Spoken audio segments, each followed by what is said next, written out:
મહાપર્વનું આજે સહુએ અંતરથી સ્વાગત કરીએ, વેર ઝેરને દૂર કરીને ઈચ્છામી દુઃખડમ દઈએ. મહાપર્વનું આજે સહુએ અંતરથી સ્વાગત કરીએ, વેર ઝેરને દૂર કરીને ઈચ્છામી દુઃખડમ દઈએ. વીર પ્રભુનું જીવન જોજો, રાખી છે કેવી સમતા, રાખી છે કેવી સમતા. સંગમ જેવા શત્રુ પર રાખી છે કેવી કરુણા.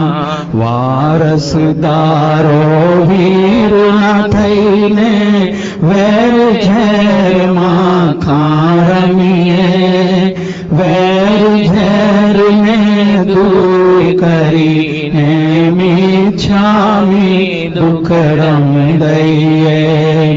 મહાપર્વનું આજે સૌએ અંતરથી સ્વાગત કરીએ, વેર ઝેરને દૂર કરીને ઈચ્છામી દુઃખડમ દઈએ. વેર ઝેરને દૂર કરીને ઈચ્છામી દુઃખડમ દઈએ.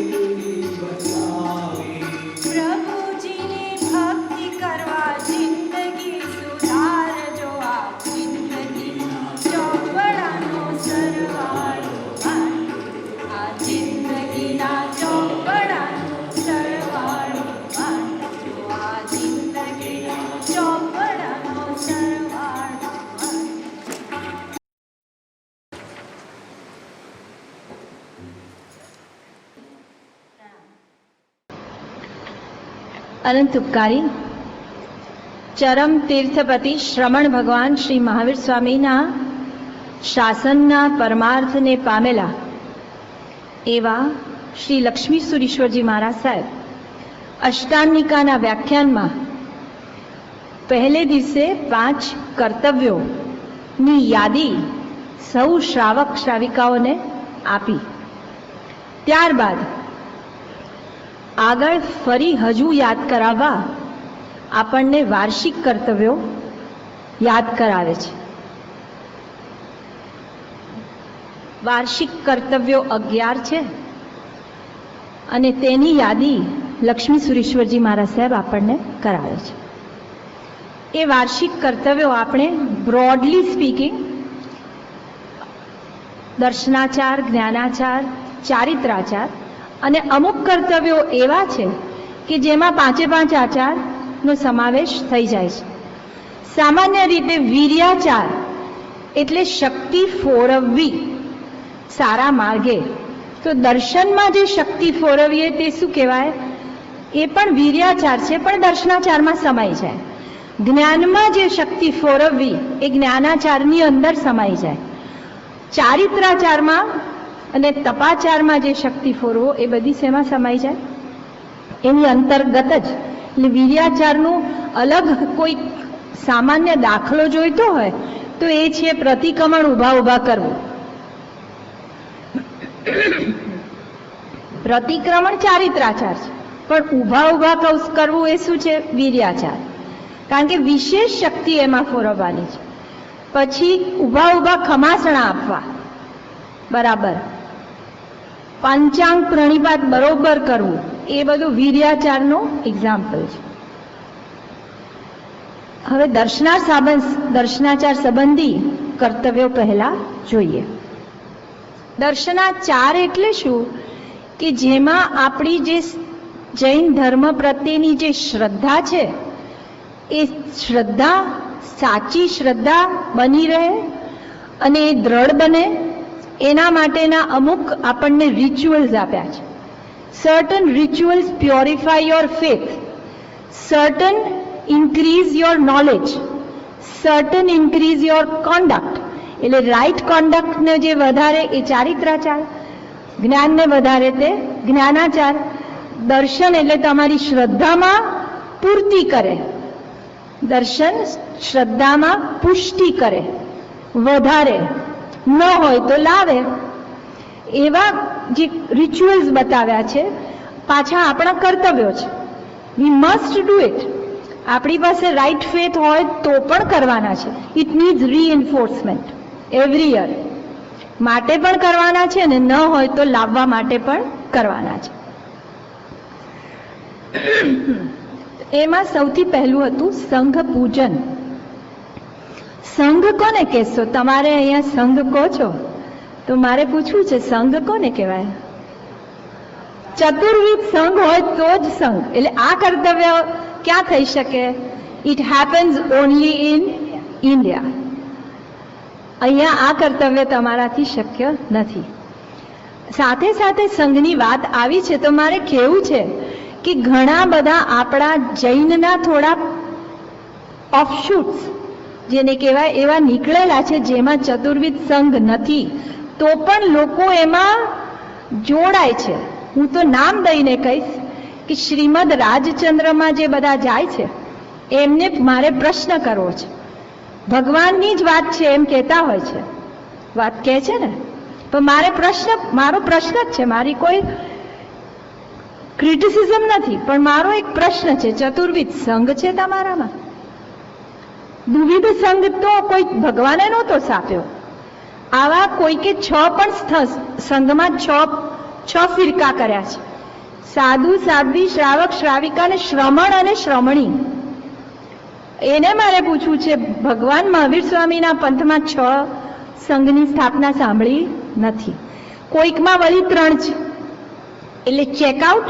તમે કોને સંઘ માનો છો? જ્યાં ચતુર્વિધ છે ત્યાં જ સંઘ. તો સંઘના દર્શન પણ દુર્લભ છે તમને. ચતુર્વિધ સંઘનું દર્શન એટલે કોણો દર્શન કહેવાય? 25માં તીર્થંકરના દર્શન.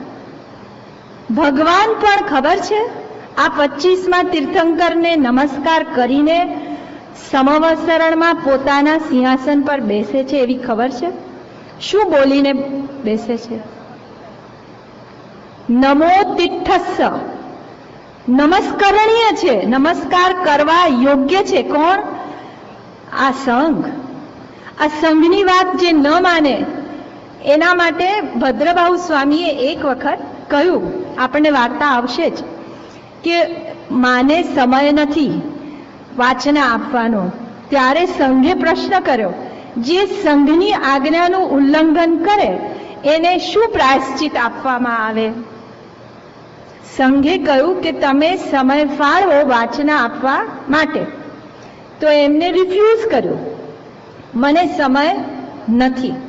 ત્યારે સંઘે આવો પ્રશ્ન કર્યો કે જે વ્યક્તિ સંઘની આજ્ઞાનું ઉલ્લંઘન કરે એને શું પ્રાયશ્ચિત આપવું જોઈએ? આટલો સંઘ પાવરફુલ હતો. કહેવાનો મતલબ, આવી ચિઠ્ઠી પહોંચતાની સાથે ભદ્રબાહુ સ્વામીજીને થયું મેં ભૂલ કરી. 25મો સંઘ એટલે મને પણ આદરણીય એક શ્રુત કેવળી. ભદ્રબાહુ સ્વામી એટલે નોટ અ સામાન્ય આચાર્ય. તો એ શ્રુત કેવળી જે 6 જ થઈ ગયા છે, સમસ્ત શ્રુતને જાણે જાણે કેવળી જેવા, કેવળી નહોતા પણ એવા સમર્થ આચાર્યને પણ આ સંઘનું માનવું પડ્યું અને કીધું હા હું વાચના આપીશ. એવા આ સંઘ, એના દર્શન ઇન્ડિયામાં જ થઈ શકે છે. ચતુર્વિધ સંઘના દર્શન કરવા માટે જ જીનવાણી માટે જવું જોઈએ. ઘેર જાઓ તો તમારે ઘેર કઈ ચતુર્વિધ સંઘ નહીં મળે જોવા. એમને ઉપાશ્રય ટાઈમે જશો તો એ નહીં મળે. મળશે? તમે કહેશો મારા સાહેબ પાસે વંદન કરી આવ્યા તો ત્યાં ચતુર્વિધ સંઘ હશે? અરે ચતુર્વિધ સંઘના દર્શન કરવા શું કરવું પડે? જીનવાણીનું શ્રવણ. ત્યારે તમને ઉપસ્થિત બધો સંઘ જોવા મળે. એક વ્યક્તિ હતી, એને એક જ્ઞાનીએ કહ્યું, આજે તારા ઘરે જે કોઈ પણ આવે તેની તું ભક્તિ કરજે. 2 શ્રાવક આવશે તારા ઘરે. એને બહુ રાહ જોઈ. બપોર પડી, મધ્યાહ્ન થયું, પણ કોઈ આવ્યું નહીં. કમાડ બંધ કરી અને આરામ કરતા હતા. થોડી વારે ટકોરા પડ્યા. ખોલ્યું, ખરેખર 2 વ્યક્તિ હતી, પણ ભવિતવ્યતાને કાંઈ જુદું મંજૂર હતું. એને એમ થયું ભોજન સમય વીતી ગયો છે અને એને એમ લાગ્યું જાણે મારી પાસે હવે કંઈ ભોજન કરાવવા જેવી કોઈ સામગ્રી નથી અને શ્રાવિકા કદાચ બનાવી આપે એવી નહીં હોય.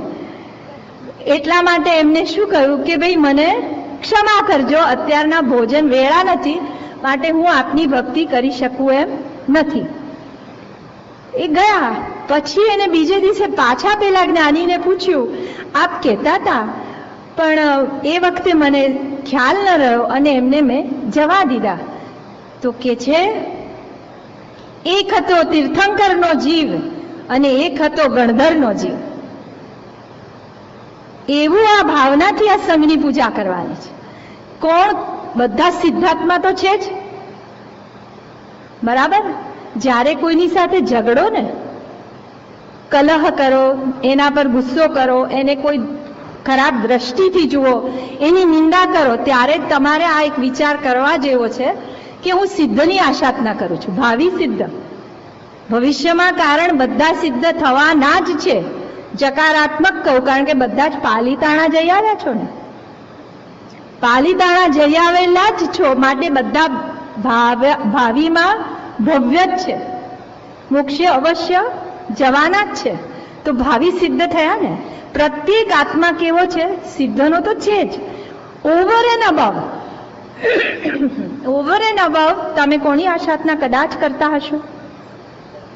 કોઈક ભાવિમાં ગણધર, તીર્થંકર, કોઈ મહાન આચાર્ય વગેરે આશાતના કરતા હોય ત્યારે પણ વિચાર કરવો, અને ભક્તિ કરો ત્યારે પણ વિચાર કરવાનો, આ મારી પ્રભાવના, આ મારું જે કંઈ પણ નાનું પહેરામણી કે જે કંઈ પણ ભક્તિનું માધ્યમ દ્રવ્ય એ કોને જઈ રહ્યું છે? એ વખતે વ્યક્તિ નહીં જોવાની, વ્યક્તિ નહીં જોવાની. અને ધનની મૂર્છા ઉતરે એ તો જુદું, એ તો બાયપાસ પ્રોડક્ટ છે કે ધનની મૂર્છા સાથે સાથે ઉતરે. લેવાવાળાએ લેવાની વૃત્તિ નહીં રાખવાની. પ્રભાવના કરાય ને. જો ઇન્ડિયામાં ચતુર્વિધ સંઘ હોય, વ્યાખ્યાન સમયે તમે શું રીતે લાભો? ખાલી દર્શન નથી કરવા. અહીંયા શબ્દ શું મૂક્યો છે? પૂજન. ચતુર્વિધ સંઘના મેં તો દર્શનની વાત કરી, એ દુર્લભ, પણ પૂજન કરવાનું છે. એટલે તમારે એ દિવસે જઈને પ્રભાવના કરવાની. પ્રભાવના કરો એટલે પહેલા જ શું જાહેર કરે કે જેની પ્રભાવના હોય એને પહેલા ગુરુ પૂજન કરવાનું અવસર મળે. પહેલા જ જઈને, હજી તો વ્યાખ્યાન ઉઠ્યું ન હોય, પહેલા એ ફેમિલીએ જવાનું, ગુરુ પૂજન કરવાનું, પછી સાધ્વીજીનું ગુરુ પૂજન કરવાનું, તો ચતુર્વિધ સંઘ થાય ને. નહીતર તો ક્યાંથી ચતુર્વિધ સંઘ થાય?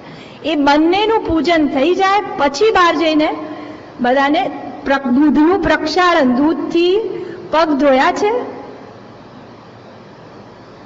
આવા લાવા છે. Why don't you take such chances and do it. હવે તમારો સંઘ ચૈત્ય પરિપાટીને સ્થાન બનવાનું છે, બરાબર? ઘણા સંઘો આવશે, ડોન્ટ મિસ આઉટ. તમે એક પ્રથા પાડજો, જે સંઘ અમારે ત્યાં આવે એના દૂધથી પ્રક્ષાળન કરવાના પગ. હા, અને આ નમણ જળ જેવું ભગવાન જેવું નહીં, પણ નમણ જેવું કહેવાય. અહીંયા જે દ્રષ્ટાંત આપ્યું છે, આપણને કહ્યું છે કે વસ્તુપાલ તેજપાલે એક સંઘનું સ્વાગત કર્યું.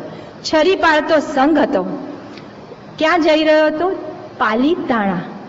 તો પોતે સંઘના દર્શન કરવા માટે ઊભા છે, તો ખૂબ ધૂળ ઉડે છે.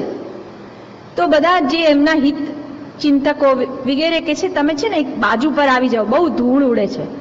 એટલે કે આ ધૂળ તો મને આખા ધૂળથી એનું સ્નાન કરવું છે. અને એક શેઠના ઘરે આવી રીતે આખો સંઘ આવેલો. પછી નોકર પેલા બધી ધૂળ હોય ને એ બધી આમ વાળતો હતો ત્યારે પેલા કીધું ઊભો રે મને માથે ચડાવવા દે, આ રચકણ તું પણ માથે ચડાવ નોકરને કે છે. આ ચતુર્વિધ સંઘની રચકણ ક્યાંથી? તો આ સંઘ પૂજન આવા ઘણા બધા લાવા છે, ખાલી પૈસાથી નહીં. ત્યાં સંઘમાં જમણવાર ઘણીવાર હોય છે. તપસ્યા ચાલતી હોય છે ને ઇન્ડિયામાં અત્યારે, ત્યારે ત્યાં આગળ બેસણા લખાવાય છે. તો એક બેસણું તમારે અવશ્ય લાભ લઈ લેવો, ધો યુ આર હિયર. તમારા વતી ત્યાં ચતુર્વિધ સંઘની ભક્તિ થશે. જે બેસણા કરવા આવે એ તો શ્રાવક શ્રાવિકા જ હોય, પ્લસ એ વખતે સાધુ સાધ્વીનો લાભ પણ મળે જ, એટલે નિર્દોષ પાછો. એટલે એ રીતે પણ થાય, પૈસાથી પણ થાય. સાધર્મિક ભક્તિ અગેન લક્ષ્મી સુરેશ્વરજી મહારાજ સાહેબે ગઈકાલે પણ કહ્યું અને આજે પણ કહ્યું, બબ્બે વાર કહ્યું. એટલે કે વર્ષ દરમિયાન તો કરવાનું, ઉપરાંત ઓવર એન્ડ અબાવ આ પર્યુષણમાં કરવાનું. એટલે વર્ષમાં કર્યું હોય તેમ છતાં અહીંયા ફરીથી કરવાનું. હવે આટલું બધું એનું જે ભાર છે એના માટે આપણને એ ખાસ આપણે વિચારવું છે કે આ જિનેશ્વરનો ભક્ત છે માટે હું એનો ભક્ત છું. આની ભક્તિ કેમ કરવી છે આપણે? કારણ કે આ જિનેશ્વરનો, જેમ કે ને દાસનો પણ હું દાસ છું, જિનેશ્વર ભગવંતનો જે ભક્ત છે એની પણ મને ભક્તિ ક્યાંથી? એમાં આપણે પુણ્યો શ્રાવક. હવે આ કર્તવ્ય તમે અહીંયા કરી શકશો અને કરી શકો છો, કારણ કે આમાં ઇન્વોલ્વ કોણ છે? સાધર્મિક. તમે અહીંયા સ્વામી વાત્સલ્ય સ્પોન્સર કરો છો તો આ તમારું કર્તવ્ય થઈ શકે છે. હવે સ્વામી વાત્સલ્યની વાત આવી તો મારે એક વાત મૂકવી છે. જ્યારે પણ તમે સ્વામી વાત્સલ્ય સ્પોન્સર કરો તો પ્લીઝ ચેકઆઉટ કે તમારું જે મેન્યુ છે બધું ભક્ષ્ય છે કે નહીં. ઘણી વખત નહીં, એક સંઘમાં તો મને આવું બધું ખ્યાલ નહીં કે ભાઈ મારે ચેક કરવું જોઈએ. હું પર્યુષણ કરાવવા ગઈ અને એમાં વિદળ શ્રીખંડ પીરસાયો. એટલે આવું કશું નથી થતું ને. એટલે તમારા સંઘમાં ચેક કરજો, જે સ્પોન્સરર હોય એના માટે જશે. ઘીની મેં આજે સવારે દેરાસરમાં વાત કરેલી. બટરના ઘીનું તમારું ત્યાં આગળ કોઈ વસ્તુ બનવાની નથી ને, એ સ્પોન્સરોએ ચેક કરવાનું, કમિટી મેમ્બર્સે ચેક કરવાનું કે આ ખાસ વસ્તુ ધ્યાનમાં રાખવી. હજુ એક સજેશન છે, પણ મને નથી લાગતું યુ વિલ હેવ ધી, મારે છે ને ફોર્સ આપવો છે ને એટલે મને કહેવું છે, આઈ don't think you will be able to do it.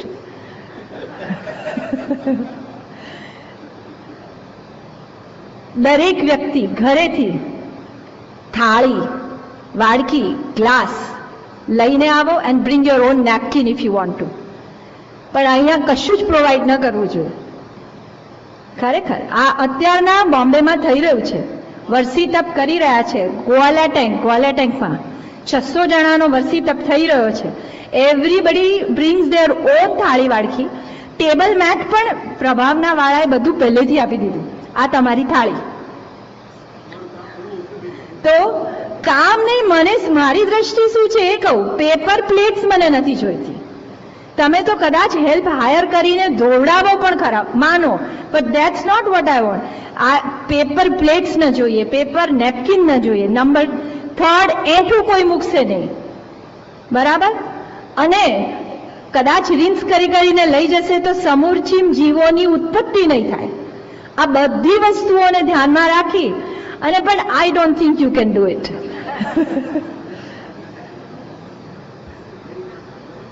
થાળી ધોઈને પી પણ શકાય ને. The strong ones will do it અને they should be the trend setters. See, તમે કરી જુઓ અને 4 જણા ફોલો ન કરે તો મને કહો. દરેક વ્યક્તિ એમ માને કે હવે હું કેમ પહેલ કરું. The leaders, I just kind two want to push you કે આવું સ્વામી વાત્સલ્ય થાય.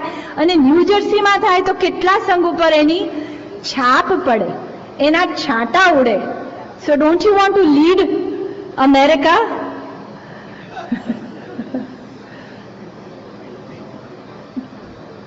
પુણ્યો શ્રાવક. પુણ્ય શ્રાવકની તમને એક કદાચ ખોટી કલ્પના હોઈ શકે.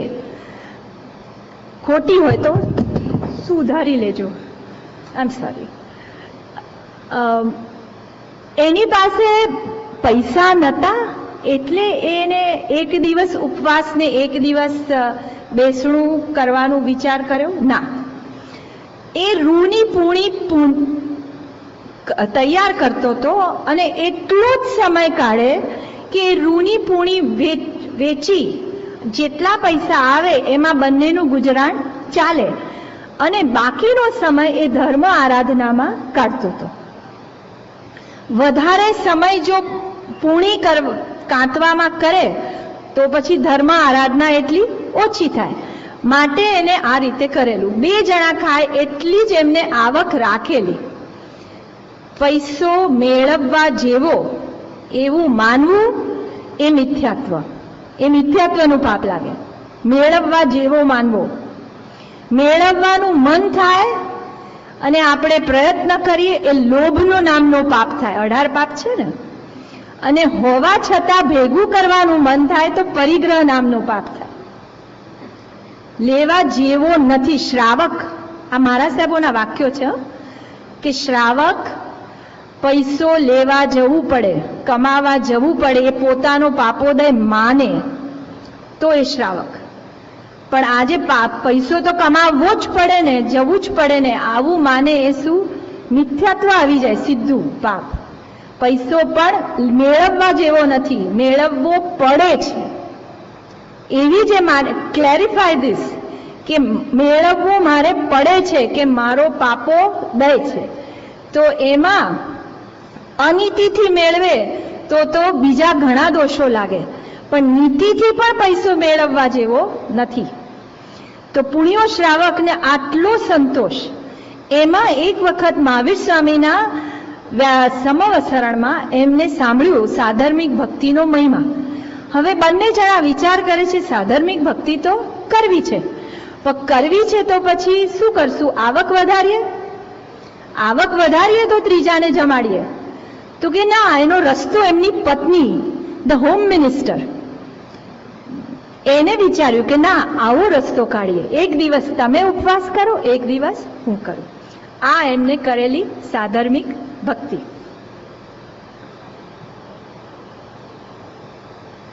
યાત્રા ત્રિક. 3 જાતની યાત્રાઓ છે. રથયાત્રા એટલે વરઘોડો. વરઘોડો જેમાં સાધુ સાધ્વી અને સાથે ક્યારેક ભગવાન, આ શાસન પ્રભાવનાનું મોટું કાર્ય છે. અને આમાં ચતુર્વિધ સંઘ ક્યારેક હોય પણ ખરો અને ક્યારેક ન પણ હોય. ઘણા મારા સાહેબ એવું કહેતા હોય છે કે જો ભગવાન ના હોય તો અમે વરઘોડામાં ન આવીએ, ભગવાન હોય તો અમે આવીએ. એટલે ભગવાનનો વરઘોડો 5 કલ્યાણકના દિવસે ઘણા સંઘોમાં નીકળે છે, ત્યારે ચતુર્વિધ સંઘ હોય, પણ ઘણા વરઘોડામાં ન પણ હોય. હવે હું તમને એક ટીપ આપું કે એ તમે વરઘોડો જઈને જ્યારે જાઓ ત્યારે કાઢવો હોય on a very small scale, તો ક્યાં કરશો ને કઈ રીતે? પાલીતાણા જાઓ ને, પાલીતાણા જાઓ ત્યાં તો અનંત ગણો લાભ પણ મળી જાય. નાની વાતમાં ત્યાં આગળ ઉપર રથ છે, એ રથને તમારે બુક કરવાનો, નીચે પેઢીમાં અથવા કદાચ ઉપરની ઓફિસમાં કહો, પ્રાયર નોટિસ હશે કદાચ આપવાની, તો એક દિવસ પહેલા કે કદાચ એ દિવસે, આઈ એમ નોટ વેરી શ્યોર, એક તમારે કહેવાનું તો રથ કાઢે બહાર. ચાંદીનો રથ છે, એમાં બધો તમને લાભ મળે, છોકરાઓ બેસી શકે, પોખણા વગેરે કરવા મળે. આ જે લાભ લેવા જેવો છે તો તમારી રથયાત્રા નીકળે.